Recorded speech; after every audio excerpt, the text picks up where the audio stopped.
It has been said before, and it will be said again. The country music fan is nothing if he is not loyal, and seemingly there will always be a market, although it will always in all likelihood be small, for old-time country music, particularly string band music.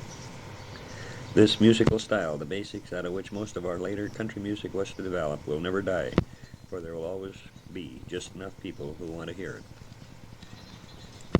Imagine for a moment the feelings of a young boy of another age and place, a musician of 1890 just learning a few shaky fiddle tunes from his father, deep in the mountains of southwestern Virginia or eastern Kentucky. Slight, blue-eyed, with sallow skin so thin you can almost see through it, he has taken a long hike this morning to see the great wonder being constructed, word of which is filtered back through the dark hollows, a huge railroad trestle spanning the gorge. He reaches the area after miles of hiking on the lunch hour of the workers, and what he sees and hears there is a dramatic shock that will leave an indelible imprint on his memory and his physique.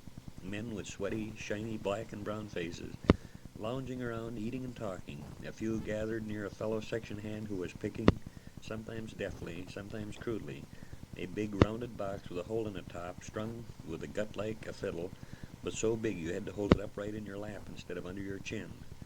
Its sound, though slightly out of tune, is deeper and richer than the young mountaineer had ever imagined an instrument could be, filling and supporting, ducking under and sparkling over the voice of the singer, a pain-haunted, rich, slurred voice also widely unfamiliar. But the sense and mood and the feel of the music he hears that day is provocative and evocative, and at once a bond is formed between the mountain white and the black musician, a bond of sympathy and understanding of hard times held in common. It was this encounter that brought the guitar and the blues to the mountains and to country music. In fact, it wasn't until around the turn of the century that the guitar was introduced to the hills, and while most instruments were brought through the omnipresent Sears Roebuck or Montgomery Ward catalogs by mail, the use and application of the instrument was taught to a large degree by black section workers and railroaders who brought their guitars with them while laying railroad tracks in the mountains. Sam and Kirk McGee, for example, learned their celebrated guitar style from the black section workers who took breaks at the little general store just outside of Nashville, owned by their father. In fact, the McGees claim that there's little difference between the way they play today and the playing of two black railroaders they learned from over 60 years ago. It was two brothers named Stewart who taught the two eager McGee youngsters fingerstyle blues guitar, a style Sam McGee pioneered in white recorded rural music. Both blacks and whites sang the blues in the rural South in the early days of this century, for the blues are, above all, emotional expressions of the human heart, and the need for this expression is common to all humans, men or women, black or white. That they are easily played on an instrument with a voice so complementary to the feelings of the blues made a certainty of the success of the guitar in the early years of the century, and allowed for the phenomenon of rural blues as a relatively colorblind musical form. For example, although there is ample evidence that there existed plentiful personal discrimination against him, certainly there was no musical discrimination against DeFord Bailey, one of the best-loved figures of the Grand Ole Opry in its early years. A black harmonica player, another instrument well-suited to blues expression, Bailey was popular both on the Opry and in personal appearances, although he usually was forced to board in a different part of town after completion of the road show. Still, it was his harmonica, not the color of his skin, that endeared him to Opry audiences and listeners. Throughout all his recording enterprises, among Ralph Peer's most numerous discoveries, for example, was Mamie Smith, whose success attracted the national interest of the blues, and it was Satherley who first sought out and recorded the legendary Ma Rainey and Blind Lemon Jefferson. It is interesting that while the market outlets, the record stores and music shops and later jukeboxes, were largely segregated as to the availability of race and hillbilly recordings, the music was in many ways remarkably similar. The early records of Gene Autry and Jimmy Davis prove this, as of course do those of that legendary white blues man Jimmy Rogers. Even Rogers' most avid supporters would not claim he was the first white man to sing the blues or to record them. It's just that it was he who, in the depths of the Depression, sold millions of Victor records, a great number of them blues, often with an echoing yodel that was the first his trademark, and eventually an integral part of his public persona as America's blue yodeler. Rogers was, like so many before him, influenced in his musical style by black section hands and railroaders. His father, Aaron Rogers, was a railroad man, and young Jimmy frequently hung out among the railroaders, both black and white, learning the lore of the rails as well as the powerful effects of music. In fact, he was taught by blacks to play the guitar and banjo during his years as water boy and hanger-on. Rogers himself took up a career in railroading as a teenager, pursuing it until continued bouts with tuberculosis forced him to retire while still in his 20s. Even when Rogers' decision on a career was made, in his early efforts he was only occasionally successful in landing musical work. He surfaced crooning pop songs here, playing tenor banjo there, and even playing ukulele in a Hawaiian band for a time. In fact, on the eve of a tryout for Ralph Peer, who represented Victor Records in 1927, Rogers' band dropped him, changing their name from Jimmy Rogers Entertainers to the Tenova Ramblers, and were signed and recorded without him. Although dejected and more than a bit put out, he talked his way into a solo tryout for Peer, and although Peer was not particularly enthusiastic, he did agree to record Rogers as a solo singer. Rogers' selections for the first recording session were a bit unusual, considering his lasting reputation as a blue yodeler. Rather than the lonesome moaning yodel punctuating 12-bar blues, which continue to characterize his blue yodeling style, Rogers chose to sing a crooning lullaby called Sleep Baby Sleep, and a sentimental World War I ballad, The Soldier's Sweetheart. The record sold well enough, but only barely well enough to warrant another session, this time in Camden, New Jersey. And it was at that time that Rogers recorded T for Texas, a song that had an electrifying effect on record buyers throughout the southern states, and his record sales shot up dramatically. Before long, he was Victor's best-selling singer, recording, in addition to the blue yodels, a strange but effective mixture of sentimental parlor songs, hobo songs, vaudeville tunes, and an occasional cowboy or even Hawaiian tune. Rogers' recording and full-time performing career lasted only 6 short years until his death from tuberculosis in 1933. Although ill and weak, he and Victor were trying to make as many recordings as possible in their New York studios before the inevitable end came, and the final recordings were finished only days before his death. Rogers' career was a pivotal one, and in a great number of ways related to the course country music was to take for decades. He was, for example, the first country singer to establish himself firmly as a solo performer, both on record and in person, while he occasionally used the band on his personal appearances. And on record, it was Rogers as an individual rather than as a band member or leader who was in the forefront. His record labels in general had no and his blank group name. He alone was a featured performer. And Rogers was largely responsible for the development of this trait in country music, in striking contrast to the all-pervasive band concept so firmly entrenched in the country music of the era, regardless of region. Rogers' influence on up-and-coming country singers was felt immediately. By the time of his death, his personal style had already become a musical style, emulated by many who were to become famous later with styles of their own. Rogers' first quarterly royalty check reached a discouraging total of $27, and his life and his career continued briefly to be unpromising. By the end of 1927, however, his popularity had begun to mount, and Victor executives realized that they had signed a potential star.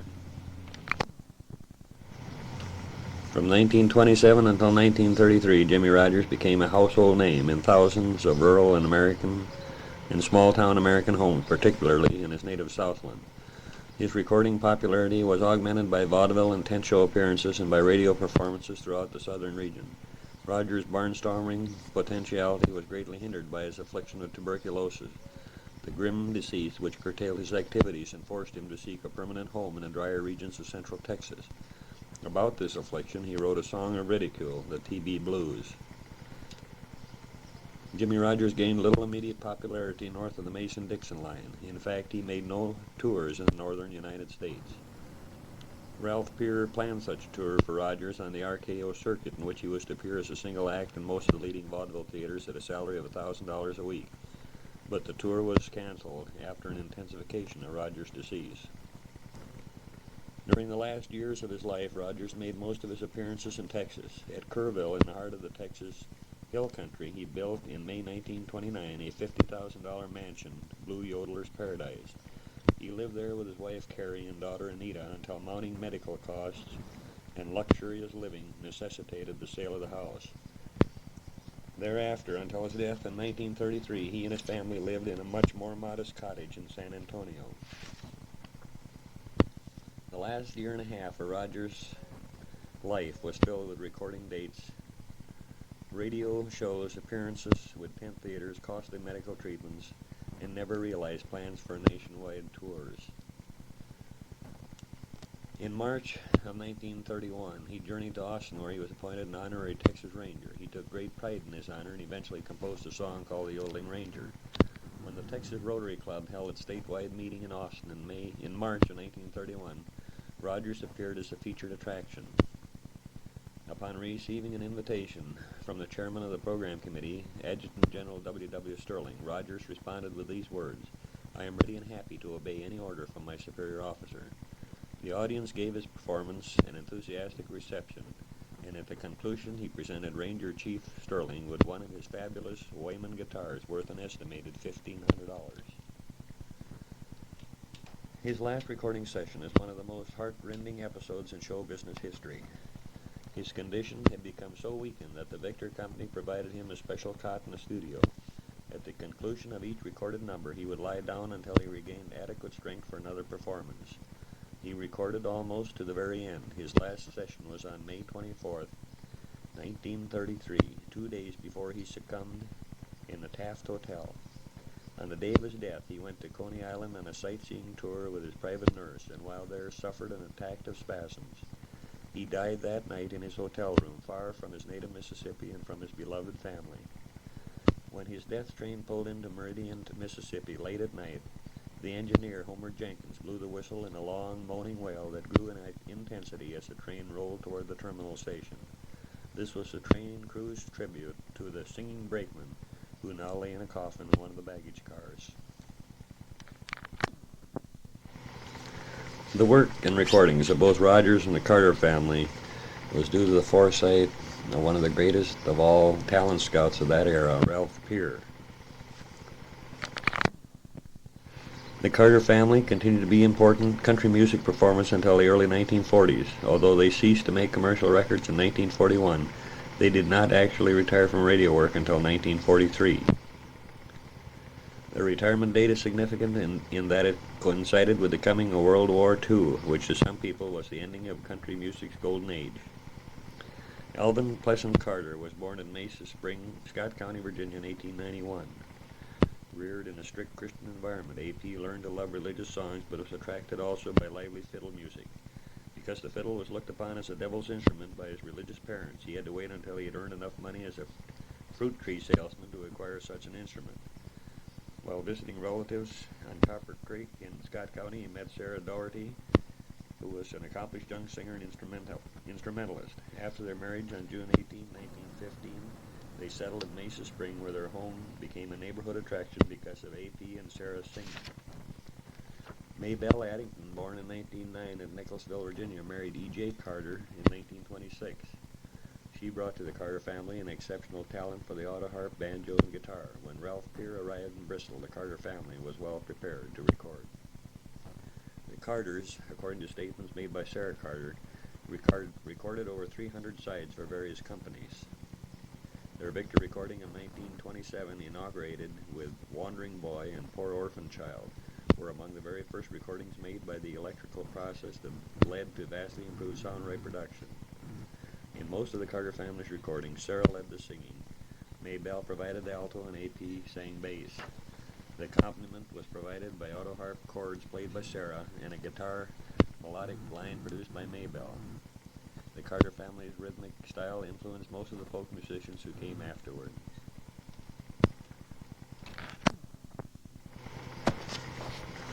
One of the most continuingly popular songwriters in the country from the 1920s until his death in 1955 was the event composer Bob Miller.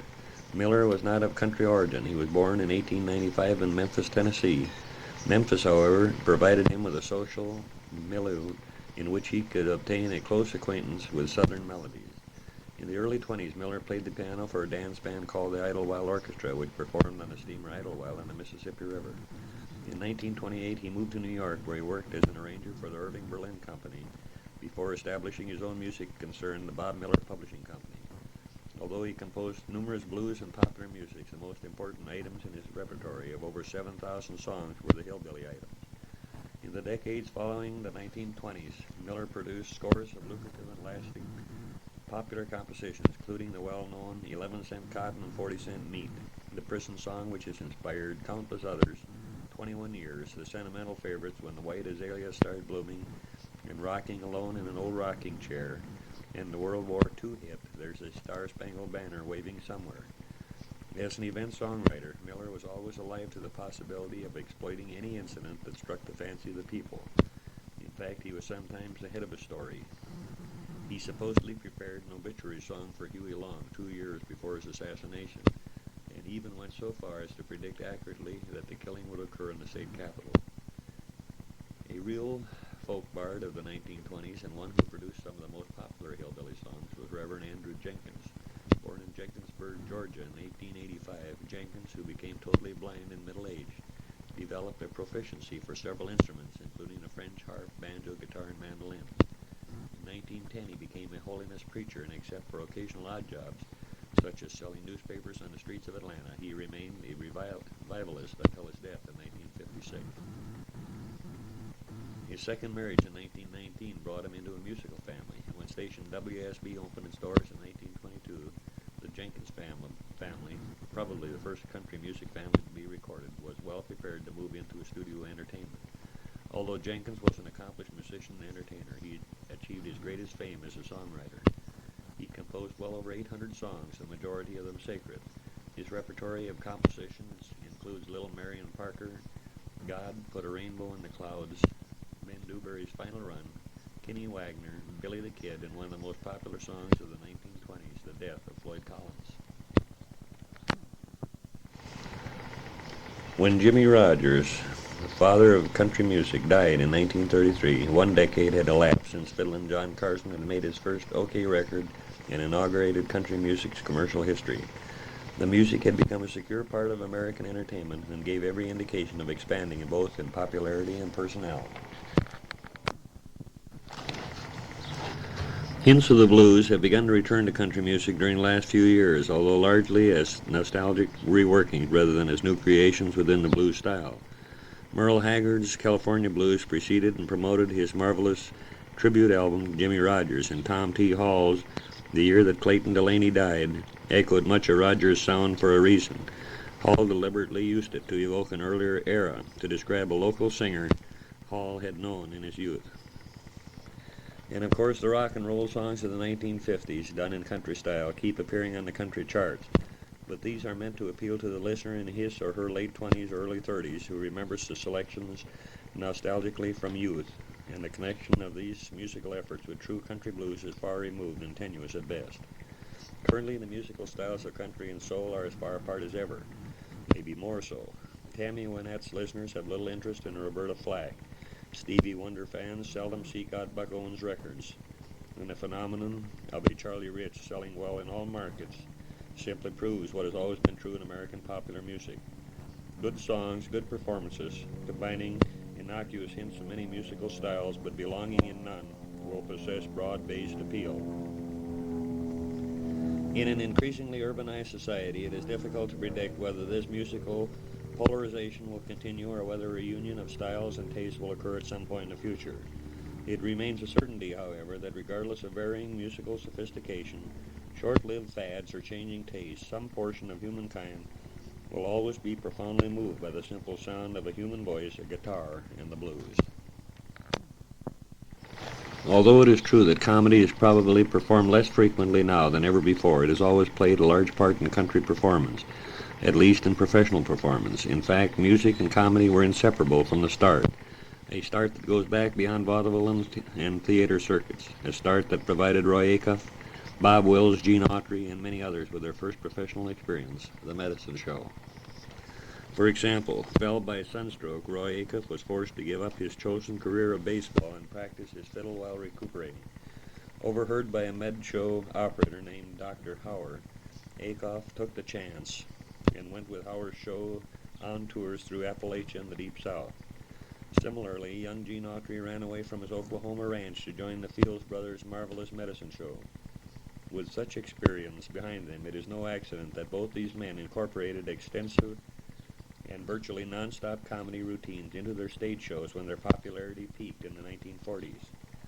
Acuff has repeatedly stated that every member of his band was expected to be a comedian as well as a musician, and Autry, in addition to forming a cast that included a well-known stand-up comedian, Smiley Burnett, and later Pat Buttram, and a midget who did comedy and rope tricks, also assigned various gags among his band members and did his own comedy routines, with Johnny Bond as a straight man. Young Bob Wills also ran off on a medicine show at least twice as a youth, playing the fiddle and doing blackface comedy.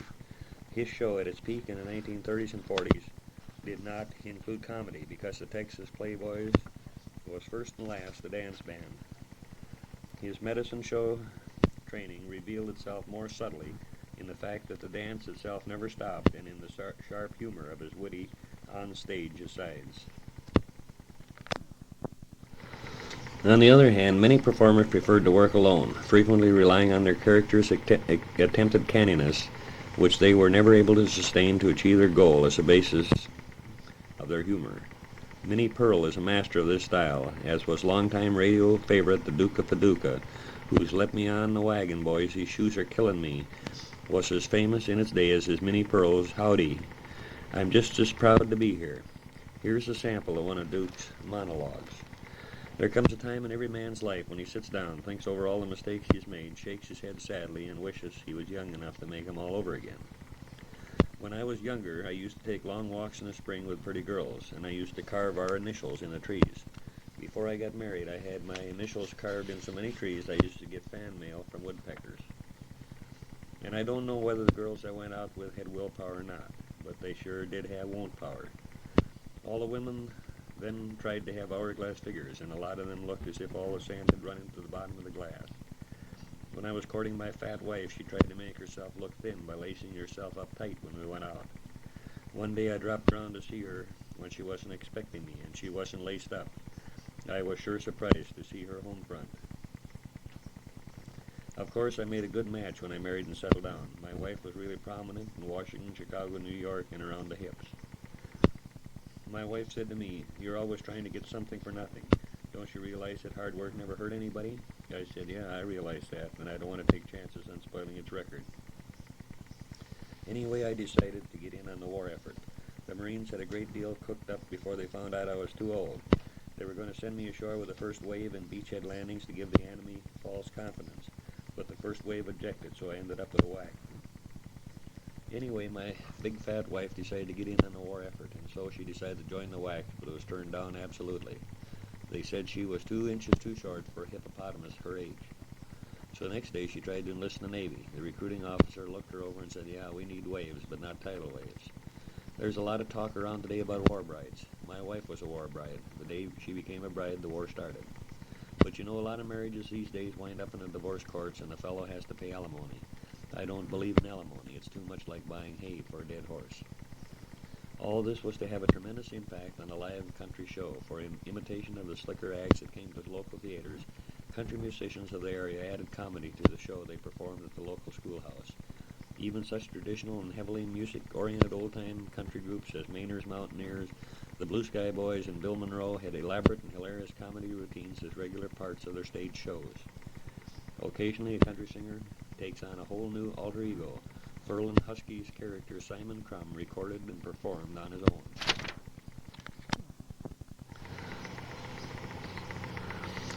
Two were great comedian banjo players of the Opry of the 1940s, Uncle Dave Macon and Cousin Rachel Veach. Louis Jones came up with his character Grandpa while still in his 20s. A listener hearing him over an Akron radio station wrote in asking his age, saying, "You sound like an old man." Rod Brasfield, one of the funniest men in country music history, he rose from medicine shows to the Opry and was closely associated with Minnie Pearl, who developed the character she is famous for while a student at a fashionable Nashville finishing school. Clell Summey came to the Opry as Roy Acuff's dobro player in 1938, then branched out in the comedy team of Odie and Jody before settling on the character of the toothless Cousin Jody, whose wild steel guitar which he called his biscuit board, version of Listening to the Mockingbird, never failed to arouse an Opry audience. Mel Tillis, a superb songwriter, singer, and actor, who also happens to be a superb comedian. He had the courage and ability to turn a natural stutter into a marvelous comic vehicle without any trace of self-pity. Archie Campbell came out of Knoxville, Tennessee to achieve popularity as a comedian and occasionally a singer on the Opry and later on Hee Haw, which he also helped script. Typical of today's non-slapstick comedians, his humor is both verbal and somewhat subtle, and his mixed-up versions of fairy tales like Rindercella are classic. Jerry Clower spent years entertaining friends, business contacts, and occasionally conventions of fellow fertilizer salesmen with his broadly told and thickly accented tales of life in Yazoo, Mississippi. He now tells the same tales to appreciative audiences across the country on personal tours and on the Grand Ole Opry. The tragic double slaying of David Ackerman and his wife, Estelle, lent a brutal and somber final note to what was otherwise a happy career, one that was actually on the rise thanks to the success of Hee Haw. Quiet and reserved, String Bean was genuinely loved by the musicians and entertainers he worked with. He has left a legacy of fine old-time music and comedy on record.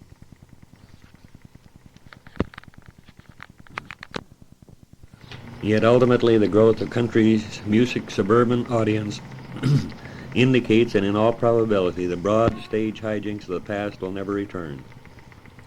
Love songs will be with the human race until it grinds to a halt, but for far too many of country music listeners, the corny, exaggerated humor that was so much a part of country music entertainment in the past is too reminiscent of a background they seek to escape. Such comedy is, on the other hand, usually too alien and coarse to the ears of the urban northerner who seeks in country music purity and honesty, an honest expression of feeling. So the comedy routine, skit, and act are probably less likely than any other form of country music to enjoy a renaissance. That kind of comedy is too linked to a time and a way of life that are daily becoming history, and as with all good things whose time is past, there is little to be done but treasure the few available memories of its day of glory. About the closest thing to a father figure in country music is a thin, wispy man with a warm smile, a deeply lined face, and a yo-yo which he plays with on stage. If something good happens for country music in Nashville, more than a handful of musicians might remark, "Roy would like that," or "that would please Roy."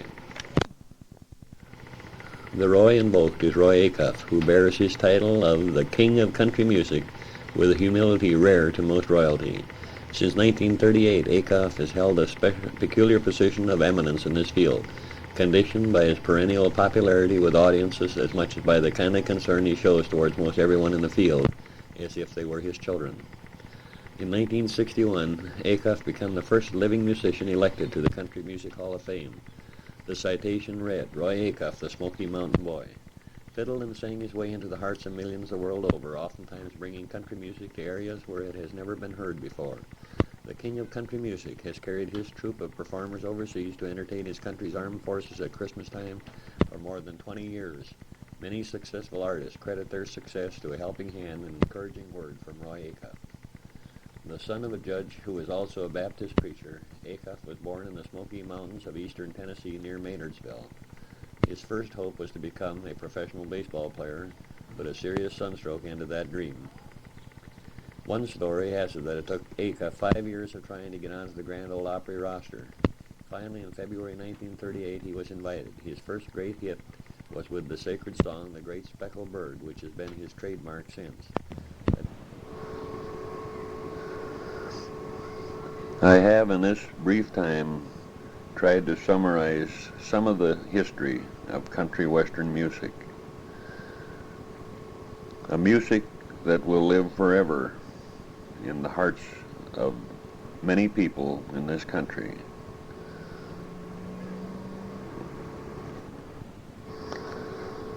It would be impossible to list all of the artists that have at one time or another participated in the history of country western music. The names of Carter Family, Jimmy Rogers, up until the present Roy Clarks, even Bing Crosby, Merle Haggard, Charlie Pride, all these great artists that have contributed bring to mind some of the names that are mentioned in Tex Ritter's song, I Dreamed I Was There in Hillbilly Heaven. Certainly that scroll will contain a good number of names that have been and still are very familiar to those people that have shown an interest in country western music.